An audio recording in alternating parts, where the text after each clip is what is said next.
یہاں سیمینار کی پہلی نشست میں علمی و فکری پھول کھلے، قلوب معطر ہوئے اور اذہان منور۔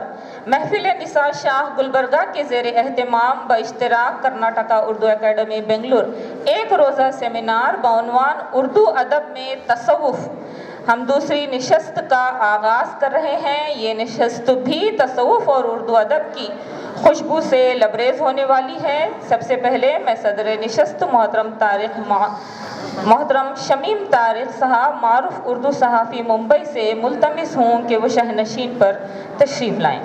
اب میں مؤدبانہ دعوت دیتی ہوں مقالہ نگار محترم ڈاکٹر انیس صدیقی، رکن کرناٹکا اردو اکیڈمی کو، کہ وہ شاہنشین پر تشریف لائیں۔ اس کے بعد ادباً التماس کرتی ہوں معزز مقالہ نگار محترم ڈاکٹر غضنفر اقبال کو کہ وہ شاہنشین پر جلوہ افروز ہوں۔ اب میں مدعو کرتی ہوں جانی پہچانی شخصیت، افسانہ نگار اور مدیر وسیلہ CEO وسیلہ اردو ٹی وی جناب محمود شاہد کو کہ وہ شاہنشین پر تشریف لائیں۔ اب میں مدعو کرتی ہوں محترمہ ڈاکٹر کوثر پروین، سیکریٹری محفل نساء گلبرگہ کو کہ وہ شاہنشین پر تشریف لائیں۔ اس نشست کی صدارت فرما رہے محترم شمیم طارق، معروف اردو صحافی ممبئی سے ہم دل کی گہرائیوں سے خیر مقدم کرتے ہیں اور ان کی اجازت سے نشست کے سلسلے کو آگے بڑھاتے ہیں۔ محترم شمیم طارق صاحب، معروف اردو صحافی ممبئی کی خدمت میں گلدستہ اور تحفہ پیش کرنے کے لیے میں ڈاکٹر کنیز فاطمہ کو مدعو کرتی ہوں اور ساتھ ہی محترمہ احمدی بیگم صاحبہ سے التماس کرتی ہوں کہ وہ اس نشست کے صاحب صدر اور مقالہ نگاروں کا تعارف پیش کریں۔ بہت بہت شکریہ ڈاکٹر کنیز فاطمہ صاحبہ۔ محترم ڈاکٹر عبدالباری سے ملتمس ہوں کہ وہ ڈاکٹر انیس صدیقی صاحب، رکن کرناٹکا اردو اکیڈمی کی خدمت میں گلدستہ خلوص پیش کریں۔